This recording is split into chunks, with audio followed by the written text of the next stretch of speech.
Yo, what's crack-a-lacking? Today is Wednesday, June 7th, and this is Listen to Tony with me, Anthony Olensky. Another press review. It's going to be a short and sweet one. I'm going to start with the quote as usual. So, today's quote is the following: Your dreams can take you much higher and much further than anyone ever thought possible. Who said this? Buzz Aldrin. Well, the guy dreamt about going to the moon, and yeah, he went much farther than most of us. So, I don't know. I think this quote is just bullshit. But I mean, it's nice, but I don't think it's like revealing in any way. So, let's see what we can dream about today. Three things, actually four. Number one, yeah, this nice article. Nothing too mind blowing, but you might find this interesting about how, and the title goes, I use ChatGTP every day for 6 months and increased my income to 8x. Here's how. This guy Nitin Sharma. Hello, Nitin. So what does he say in the article? He's a solo entrepreneur, diversifying my income. He wants to diversify his income.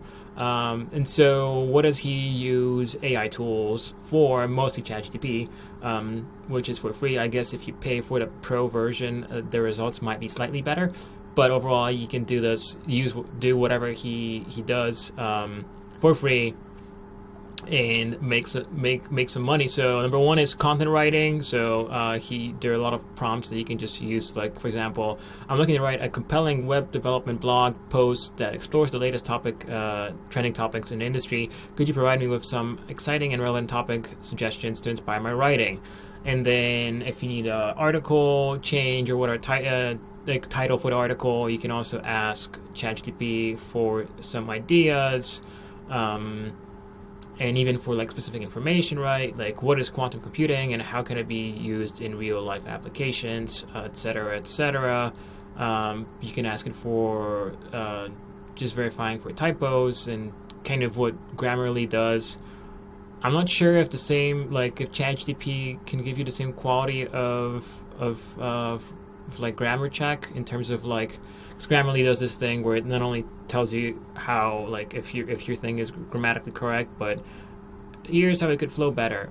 But I guess if you prompt ChatGTP in the right way, you're gonna get a similar result. Programming, right? You can this is a second application of ChatGTP that could help you make more money. And he gives some examples, like debugging and optimization, writing code. For reading books, you can ask it to summarize books for you. I know there have been issues with accuracy, so be careful here. You can always just get a free trial or purchase a membership in Blinkist, and there's also this other service called Shortform, I guess, is the name, and yeah, they have these like really good summaries of books that are maybe more accurate than whatever ChatGPT can offer you, but try it out yourself. Number four, automate the tedious work. So, for example, you can prompt ChatGPT by saying, can you provide me with a list of common tasks that can be automated in Excel, along with some examples of how automation can streamline workflows and improve efficiency? Boom, done. Strategizing the business. Like, it's really fucking useful. I'm telling you, just use ChatGTP. I guess it's just a takeaway. Whatever you're struggling with, whatever you have to do at work or in your personal life, I bet that ChatGTP can help you achieve a better and quicker result if you just ask it. Use it as a personal assistant or whatever. It's there for your help. And I'm not going to do this today, but Mark Andreessen came out with a pretty cool article today or yesterday about how AI won't kill us all and how useful it is and how we just don't see it as this major opportunity, or some don't and some do. I definitely do. So yeah, if you've been living under a rock for the past few months or still don't use ChatGPT that much and we're wondering how you could leverage it, here's just like a beginning. You can, if you just Google cool or like useful prompts from ChatGTP, you definitely get a hand. and get you started to make your life way easier. Anyway, this is article number 1. Article number 2, it's a brief notice, I guess, or just like a news flash from Bloomberg, and the ChatGTP maker, OpenAI, is staying private so he can make strange decisions. So there's a statement. Chief Executive Officer Sam Altman said he's not interested in taking the artificial intelligence startup public because he wants to maintain full control over the technology as it becomes more powerful. What is Microsoft going to do? They just invested a lot of money. I guess they weren't really looking for an exit like a traditional VC. They obviously have already reaped the rewards of partnering up with OpenAI by implementing, or like, I guess there's this new Bing plugin. I don't have access to it because I'm not in the US right now. But here's a direct quote from Sam. When we develop super intelligence, we're likely to make some decisions that public market investors would view very strangely, Altman said at an event in Abu Dhabi on Tuesday. I like being non-conflicted, he added when asked about his own lack of equity in the company. And I think the chance that we have to make a very strange decision someday is non-trivial. Dum. What the fuck could that be? I guess there are a lot of people now coming up with conspiracy theories what this strange decision might be. But yeah, it's kind of scary that if this was a public company, I guess there would be more scrutiny about what exactly they're up to.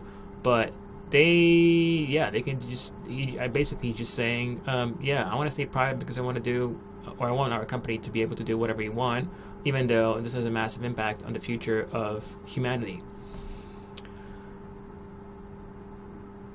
Fair game, I guess, but the government is going to come in or step in at some point, I think. So anyway, so not much to it, just food for thought. There is this newsletter called Trends from The Hustle, and I guess by that from HubSpot, because The Hustle is owned by HubSpot. And I got an email from them yesterday? 1 day ago. And a weird trend, like global market revenue of plant-based meat. Of course, it's growing. So you know what's also growing, or what's the thing to do right now? Open a vegan butchery. Like, if you don't know what to do with your life, and you were thinking of opening up a restaurant or a bar or whatever, don't just open up a vegan butchery because you're gonna have lines outside of your store. So yeah, I didn't know this could be a thing, but hey, if you're worried about AI taking over, there's always some new shit that people are gonna think of to make money. So capitalism. Speaking of other opportunities, this is kind of non-tech, but also interesting in terms of like what you could do as a sole entrepreneur. An article from The Guardian, trying to get a bank spot is crazy as it's become so popular. That's a quote and title of an article about how Gen Z got hooked on urban fishing. Literally, people are into fishing, like big time, and fishing on the bank of canals, rivers, whatever. So I guess the thing here too, and it's like not only guys, it's girls, and it's different demographics, all people of all ages. It's an interesting and just like an article that makes you think like, whoa, like again, you'd be surprised like what people get up to, and another opportunity for you to make money because you can just start a Shopify storefront with some cool fishing gear for Gen Z, because I assume I'm not a big fishing person myself, but from what I remember, I've been to a fishing store like once or twice. My cousin is big into fishing. It's mostly like targeted, and the whole vibe and the colors and whatever. It's just like for guys in their 50s and up. That's so yeah, making fishing sexy for like Gen Z. I guess for women and for younger men.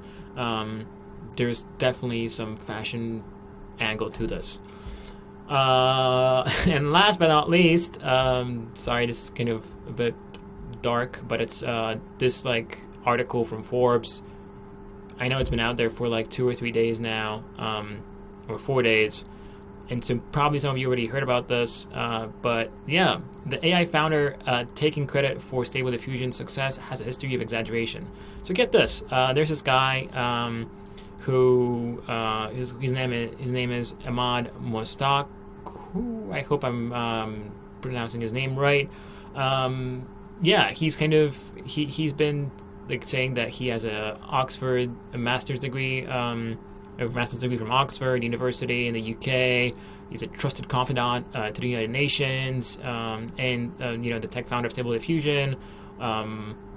He even joked around that hopefully they will give him a Nobel Peace Prize for starting Stable Diffusion.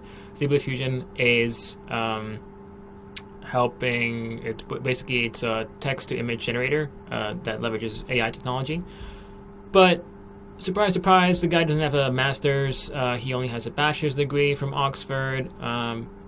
Whatever. Like, I don't know why he would lie about this. Then, they found that he doesn't work with the UN anymore, and that the source code of the company that he's running was done by a group of different researchers, and he just took it. So it's kind of a crazy story. The comment from the founder after the article came out from this guy was that, oh, they're so unprofessional. It's a pretty weak comeback, I guess. Who is your PR advisor? But yeah, he's done so many different. He said just a lot of bullshit, and people believed him because AI, woohoo, and I guess. The truth came knocking on the door. So if you're interested into how you could lie your way into becoming a founder of a multi-billion-dollar business, read the article, but be wary. So here are some quotes. One thing you learn from that is you have a company with a huge press department, you can rebrand history in your interests. And he did that. So I guess kudos to him for to some extent. That's it for but it's just funny because the AI people are talking about AI. It's actually not it, because people are talking about the AI hype, right, and what's going on, and how hard it is for startups to raise these days. But then you have examples of a company like Stability AI, and a quote from the guy, from the founder who has been exposed by Forbes, is start to finish, Mustak told Forbes he needed just 6 days to secure $100 million from leading investment firms Coatue and Lightspeed once Stable Diffusion went viral. Yikes. So yeah, that's it for today. That's it. Hope you are having a dope week. And yeah, your dreams can take you much higher and much further than anyone ever thought possible. So dream big, just like the guy behind Stable Diffusion. He dreamt big. He made millions. He got exposed, but I think he's going to be all right. So don't let yourself just don't stop.